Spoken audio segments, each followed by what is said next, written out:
টেনে টেনে টেনে টেনে কোরআন তেলাওয়াত করতেন। আবার বিশ্বনবীর স্ত্রী আমাদের আম্মা জান উম্মে সালামাকে জিজ্ঞেস করা হলো, কাইফা কানা কিরাআতু রাসূলিল্লাহ, ও আম্মা জান বিশ্বনবীর কোরআনের তেলাওয়াত কেমন ছিল? তিনি বললেন, কানা ইউকাত্তিউ কিরাআতাহু আয়াতান আয়া, বিশ্বনবী আয়াত আয়াত করে তেলাওয়াত করতেন। একটা আয়াত টেনে টেনে পড়তেন, শেষ করতেন, আরেকটা আয়াত ধরতেন, আবার শেষ করতেন। সুবহানাল্লাহ। কি তেলাওয়াত ছিল বিশ্বনবীর! বিশ্বনবীর কণ্ঠের তেলাওয়াত শুনে অনেক কাফের কালিমা পড়ে মুসলমান হয়েছে। সুবহানাল্লাহ আসতে বলেন।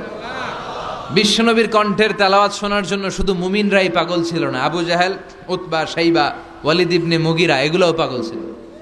দিনের বেলা আবু জাহেল, উতবা, শাইবা বিশ্বনবীর বিরোধিতা করতো, আর রাত্রে বেলা লুকিয়ে লুকিয়ে বিশ্বনবীর কণ্ঠের তেলাওয়াত শোনার জন্য যেত।